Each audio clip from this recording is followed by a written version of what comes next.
बच्चों, कैसे हो आप सबका एक बार फिर से स्वागत है आप सबका अपना चैनल कंसेप्ट वाला में। आज के इस वीडियो में हम लोग करने वाले हैं स्ट्रक्चर ऑफ एटम का पार्ट 3 और इस पार्ट में हम लोग बात करने वाले हैं बोर मॉडल ऑफ एटम के बारे में। लास्ट वीडियो में हम लोग पढ़े थे रदरफोर्ड न्यूक्लियर मॉडल के बारे में, उनके अल्फा पार्टिकल स्कैटरिंग के बारे में, एक्सपेरिमेंट के बारे में। उस वीडियो का लिंक आपको डिस्क्रिप्शन बॉक्स और आई बटन दोनों में मिल जाएगा, तो उस वीडियो को आप लोग जरूर देख लीजिएगा।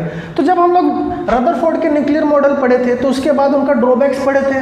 तो ड्रॉबैक्स क्या था कि जो उन्होंने बताया कि जो इलेक्ट्रॉन्स है वो न्यूक्लियस के चारों तरफ सर्कुलर मोशन कर रहे हैं, रिवॉल्व कर रहे हैं चारों तरफ। जब न्यूक्लियस के चारों तरफ अगर वो रिवॉल्व कर रहे हैं तो जब रिवॉल्व करेंगे, सर्कुलर मोशन करेंगे तो उनके पास एक्सेलरेशन होगा, और जब वो एक्सेलरेट करेंगे तो एनर्जी को रेडिएट करेंगे, और एनर्जी को जब रेडिएट करेंगे तो धीरे धीरे उनका एनर्जी क्या होगा, कम होगा कम होगा कम होगा, और वापस से आके वो क्या होंगे, न्यूक्लियस में आके गिर जाएंगे। वो उनका ड्रॉबैक था। तो बोर मॉडल है, बोर ने इन सारी चीज़ों को देखा बहुत ध्यान से। बोर बहुत चालाक साइंटिस्ट थे। वो क्या करते थे, कोई कुछ करता था उसको बहुत ध्यान से देखते थे कि वो कर क्या रहा है, ऐसा क्यों कर रहा है, फिर अपना दिमाग लगाते थे। तो ऐसे ही उन्होंने रदरफोर्ड को बहुत अच्छे से देखा, फिर उन्होंने बोला कि नहीं नहीं नहीं, नहीं ऐसा नहीं है क्या कि only certain special orbits known as discrete orbits of electrons are allowed inside the atom.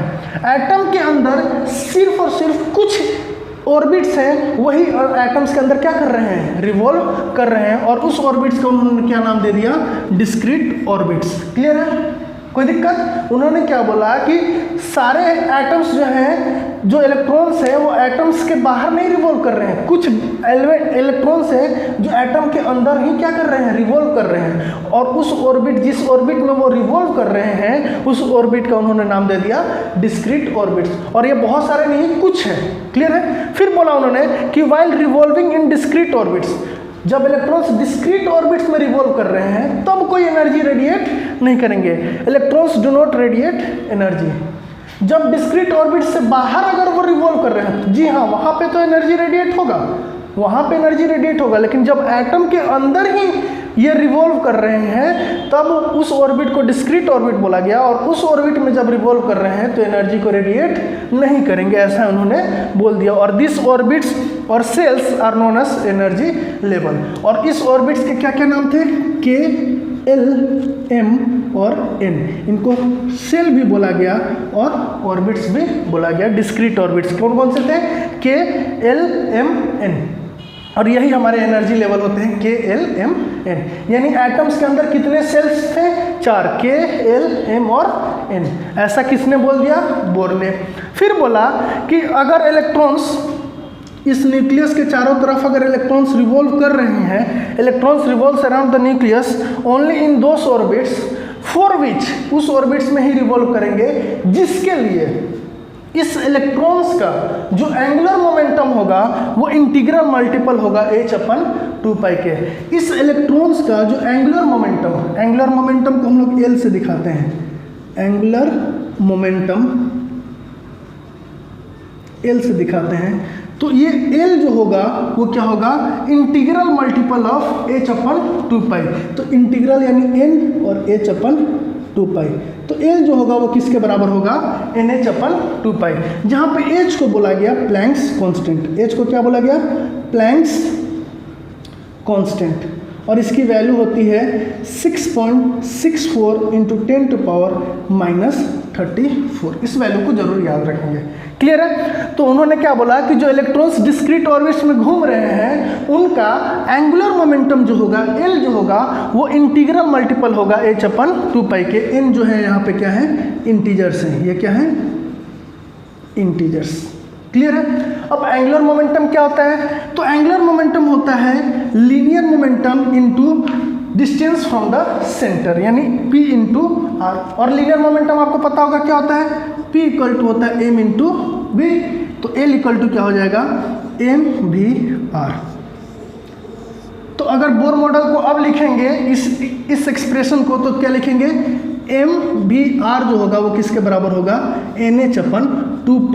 और ये बहुत ही इंपॉर्टेंट ब्रेक थ्रू था किनका, नील बोर का। क्या बोला बोर साहब ने, बोला कि कुछ ऑर्बिट्स हैं जो एटम्स के अंदर ही हैं, उनको बोलते हैं डिस्क्रीट ऑर्बिट्स। जब इलेक्ट्रॉन्स इस ऑर्बिट में रिवॉल्व कर रहे होंगे तो उन रेडिएट एनर्जी नहीं करेंगे और उनका कुछ एनर्जी लेवल होगा और एनर्जी सेल बोलेंगे उसको। और वो कौन कौन से थे? K, L, M और N। फिर बोला कि जो इलेक्ट्रॉन्स रिवॉल्व कर रहे हैं न्यूक्लियस के अराउंड, तो जो उनका एंगुलर मोमेंटम होगा वो इंटीग्रल मल्टीपल होगा h/2π के। क्लियर है? कोई दिक्कत है समझ में? बहुत मजा आया होगा। तो चलिए इसका आप लोग स्क्रीनशॉट ले लीजिए। तो नेक्स्ट बोर साहब ने ये भी बताया कि किस ऑर्बिट में, किस सेल में कितने नंबर ऑफ इलेक्ट्रॉन्स रहेंगे और जो इलेक्ट्रॉन्स भरेंगे भी तो किस आधार पे भरेंगे। क्लियर है? जिसको हम लोग बोले इलेक्ट्रॉनिक कॉन्फ़िगरेशन। इस टॉपिक के बारे में ऑलरेडी मैं लास्ट चैप्टर में पढ़ा दिया था बहुत अच्छे से, तो इस चैप्टर में उसको तो डिटेल में नहीं समझाऊंगा मैं। उस वीडियो का लिंक जरूर डिस्क्रिप्शन बॉक्स में दे दूंगा, उस वीडियो को आप लोग जरूर देख लीजिएगा।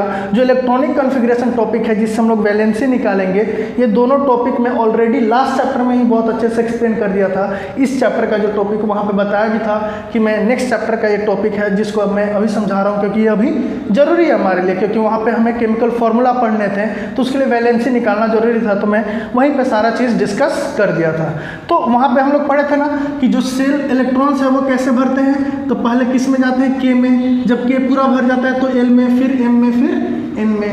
और मैक्सिमम नंबर ऑफ इलेक्ट्रॉन्स कितने होते थे? तो मैक्सिमम नंबर ऑफ इलेक्ट्रॉन्स किसी भी सेल में किसके बराबर होता था? 2n²। और n की वैल्यू K के लिए 1 था, इसके लिए 2 था, इसके लिए 3 और इसके लिए 4। तो K के लिए निकालेंगे तो 2 × 1 का स्क्वायर, तो 2 × 1 यानी कि 2 इलेक्ट्रॉन्स। यानी K में कितने इलेक्ट्रॉन्स रहते थे? 2।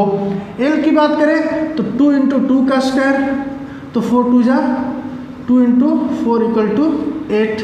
और M में निकाले तो 2 × 3 का स्क्वायर, तो 2 × 9 18। और N में निकाले तो 2 × 4 का स्क्वायर यानी 2 × 16 = 32। क्लियर है? 2 8 18 32 इलेक्ट्रॉन्स जो होते हैं किस में होते हैं? K में, L में, M में और N में। और एनर्जी कैसे भरते हैं इलेक्ट्रॉन्स के?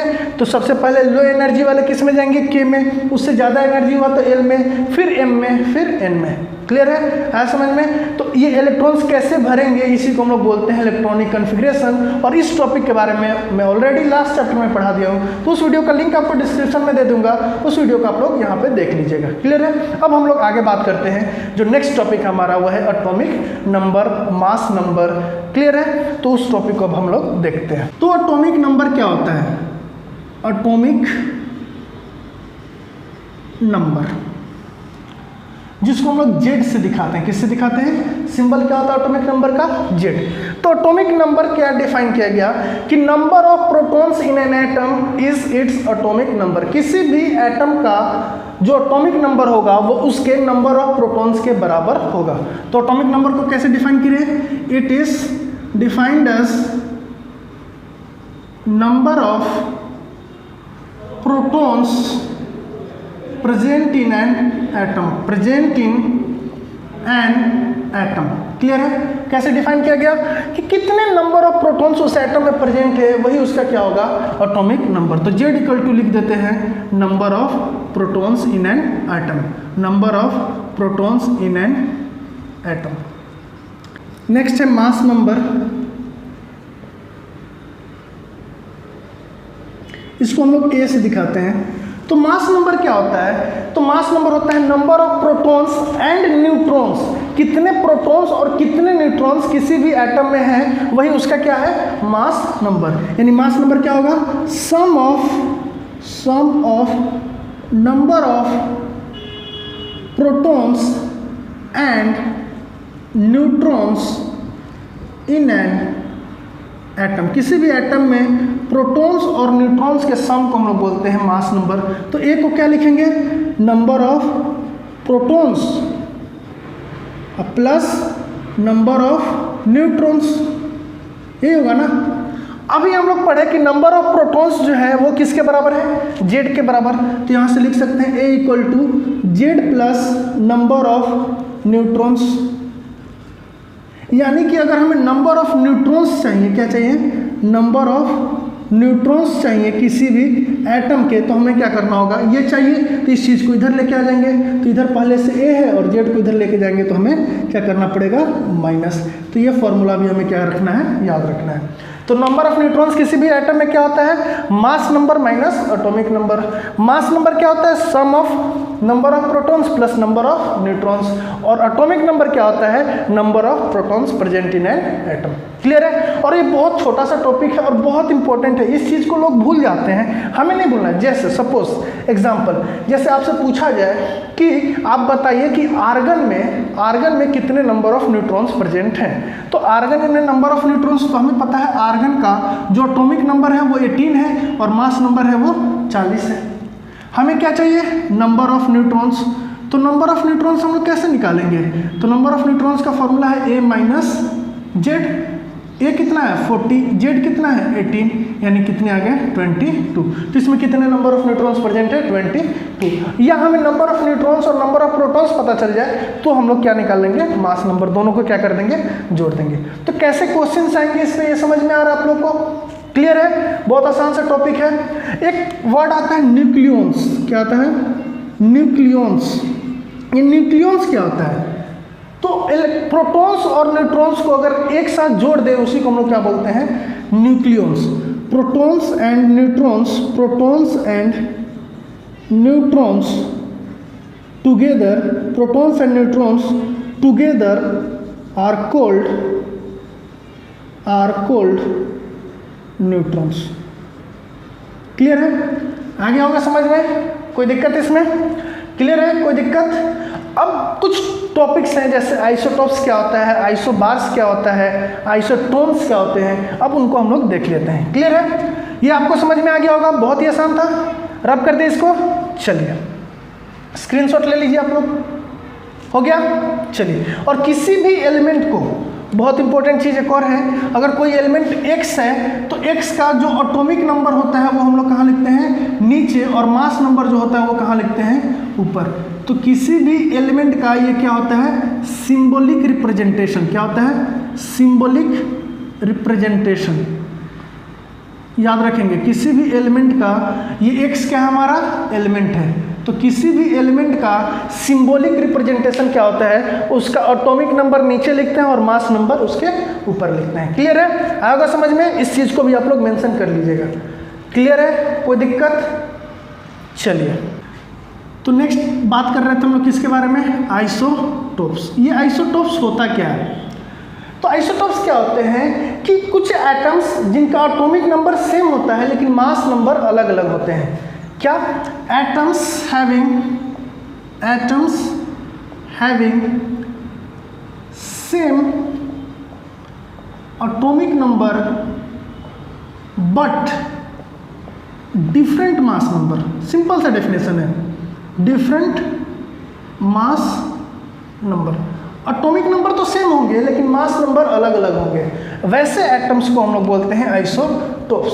और बहुत ही इंपॉर्टेंट आइसोटोप्स है जिसके बारे में हमेशा पूछा भी जाता है, क्या है, HDT। इसका एटॉमिक नंबर 1, इसका भी एटॉमिक नंबर 1, इसका भी एटॉमिक नंबर 1, इसका मास नंबर 1, इसका मास नंबर 2 और इसका मास नंबर 3। इसको बोलते हैं हम लोग प्रोटियम, इसको बोलते हैं ड्यूटेरियम और इसको बोलते हैं ट्रीटियम।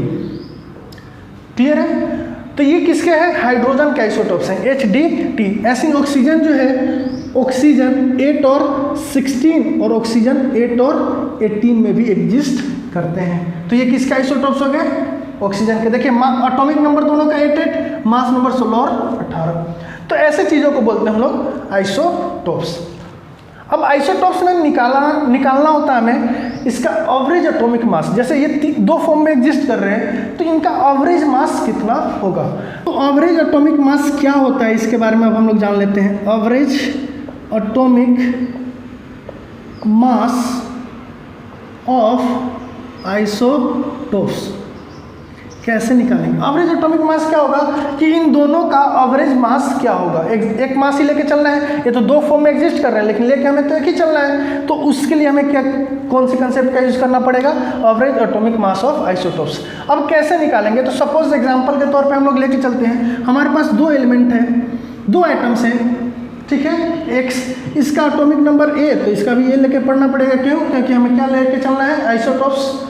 तो आइसोटोप्स है तो दोनों का एटॉमिक नंबर सेम, इसका मास नंबर ले लेते हैं B और इसका मास नंबर ले लेते हैं C। मान लेते हैं ये कितना परसेंट है? R% है, तो ये कितना हो जाएगा? S%। मान के चलते हैं नेचर में ये R% में पाया जा रहा है और इसका परसेंटेज कितना है? S। अब हमें निकालना है एवरेज एटॉमिक मास कि इनका एवरेज एटॉमिक मास कितना होगा। तो एवरेज एटॉमिक मास को शॉर्ट में लिख के चल रहे AAM। तो एवरेज एटॉमिक मास निकालना है तो हमें क्या करना है? बहुत ध्यान से समझना है, बहुत ही आसान है। इसका मास इंटू इसका परसेंटेज, तो B इंटू R% प्लस इसका मास इंटू इसका परसेंट, C इंटू S%। अब इसका मतलब क्या हुआ? B इंटू R/100%, यानी क्या है? डिवाइड बाई 100, अब plus C into S/100, LCM लेंगे तो 100 BR प्लस CS, यही क्या हो जाएगा? Average atomic mass. और एटम होता तो उसका मास इंटू उसका परसेंट। क्लियर है? तो सिंपल, अगर हमें आइसोटोप्स का एवरेज एटॉमिक मास निकालना होगा तो हमें क्या दे रखा होगा? दो एटम्स दे रखे होंगे, उनका परसेंटेज दे रखा होगा और उनका मास दे रखा होगा। क्लियर है? जैसे ऑक्सीजन की बात करें तो ऐसे दिया है और ये दे दिया है 90% है और ये दे दिया 10% है। इसका एवरेज एटॉमिक मास क्या होगा? तो इसका एवरेज एटॉमिक मास निकालना होगा तो हम लोग क्या करेंगे?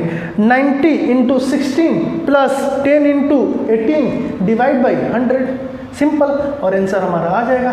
क्लियर है? आया समझ में? कैसे निकालना है? Mass into percent divide by 100, mass into percent divide by 100 और दोनों को जोड़ देना है। क्लियर है? कोई दिक्कत? अब एक और चीज़ यहाँ पे ध्यान से समझना है। अब देखिए ये दो फॉर्म में एग्जिस्ट कर रहे हैं, तो अगर इसको ऐसे लिखना होगा तो ऐसे भी लिख सकते हैं। अगर ये R% है तो ये कितना होगा? 100 माइनस R।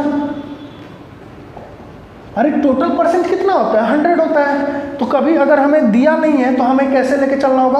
अगर एक को x% मान लिए तो दूसरा क्या होगा? 100 माइनस x, क्योंकि दो ही फॉर्म में एग्जिस्ट कर रहे हैं ना, और टोटल परसेंटेज कितना होता है? 100। तो अगर एक को x मानते हैं तो दूसरा क्या हो जाएगा? 100 माइनस x। इस बात को जरूर याद रखिएगा, जब दो ही फॉर्म में एग्जिस्ट कर रहा है तो अगर एक का परसेंटेज R होगा तो दूसरे का क्या होगा? 100 माइनस R, क्योंकि टोटल परसेंट कितना होता है? 100। तो हमारा वेरिएबल एक ही रह जाएगा। अगर s मान लोगे तो वेरिएबल अलग हो जाएगा, फिर वहाँ पे लिखना होगा R प्लस S बराबर 100। तो ऐसे लिखने की जरूरत नहीं है, आपको अच्छे से पता है कि अगर दो ही एलिमेंट है या दो ही फॉर्म में एग्जिस्ट कर रहे हैं तो दोनों का सम कितना होगा? 100%। तो एक का x है तो दूसरा 100 माइनस x। क्लियर है? कोई दिक्कत? अगर न्यूमेरिकल्स करेंगे हम लोग एक्सरसाइज वाला तो वहाँ पे उस क्वेश्चन को भी हम लोग सोल्व करेंगे। क्लियर है? आया समझ में? आसान सा टॉपिक था। क्लियर है? चलिए स्क्रीनशॉट ले लीजिए इसका। नेक्स्ट छोटा सा टॉपिक है यूजर्स ऑफ आइसोटोप्स। ये आइसोटोप्स होते हैं वो बहुत जगह यूज होते हैं। जैसे यूरेनियम के आइसोटोप की बात करें तो यूरेनियम का जो आइसोटोप्स है वो न्यूक्लियर रिएक्टर में यूज होता है। कोबाल्ट का आइसोटोप्स कैंसर के ट्रीटमेंट में यूज होता है। और आयोडीन का जो आइसोटोप्स है वो किसके ट्रीटमेंट में? गोइटर के ट्रीटमेंट में यूज होता है। तो याद रखेंगे ये बहुत ज़्यादा यूजफुल होता है। आइसोटोप्स कहाँ कहाँ यूज होता है? तो यूरेनियम का आइसोटोप्स न्यूक्लियर रिएक्टर में फ्यूल की तरह यूज होता है। कोबाल्ट का आइसोटोप्स कैंसर के ट्रीटमेंट में यूज होता है। और आयोडीन का जो आइसोटोप्स होता है वो गोइटर के ट्रीटमेंट में यूज होता है। ये भी क्वेश्चन आ सकता है, तो हमें याद रखेंगे। एमसीक्यू में भी बहुत इंपॉर्टेंट हो जाएगा कि which atoms isotopes is used in treatment of cancer. तो हमें याद रखना होगा किसका? कोबाल्ट का। क्लियर है? आया समझ में? कोई दिक्कत? अब एक टॉपिक है क्या? आइसोबार। आइसोबार क्या होता है? तो आइसोटोप्स क्या होता था? Atomic number same, mass number different. उल्टा कर दो उसका, इस बार atomic number different, mass number same. तो इसको कैसे डिफाइन करेंगे? Atoms having same mass number but different atomic number. Example याद रखेंगे, 20 के अंदर ही आ जाता है। आर्गन और कैल्शियम। आर्गन का एटॉमिक नंबर 18, इसका 20, इसका मास नंबर 40, इसका भी मास नंबर 40। तो देखिए दोनों का मास नंबर क्या है, सेम, दोनों का मास नंबर क्या है 40, लेकिन एटॉमिक नंबर क्या है अलग अलग। तो ये क्या कहलाएंगे, आइसोबार्स। आइसोटॉप्स क्लियर है, वहाँ पे एटॉमिक नंबर सेम होगा, मास नंबर अलग अलग। यहाँ पे एटॉमिक नंबर अलग अलग, मास नंबर सेम। क्लियर है, कोई दिक्कत है समझ में? चलिए इसका स्क्रीनशॉट ले लीजिए आप लोग। हो गया, मिटा दिया जाए। चलिए अब नेक्स्ट है आइसोटोन्स। अब आइसोटोन्स क्या होता है, तो देखिए दो चीज हो गए, same atomic number different mass number isotope, same mass number different atomic number isobar. अब यहाँ पे क्या होगा, तो टोन है, एन है, एन यानी न्यूट्रॉन, याद रखेंगे एन यानी न्यूट्रॉन। तो यहाँ पे सेम नंबर ऑफ न्यूट्रॉन्स होगा, क्या होगा, atoms having same number of neutrons but different atomic number. कैसे डिफाइन करेंगे, atoms having same number of neutrons but different atomic number,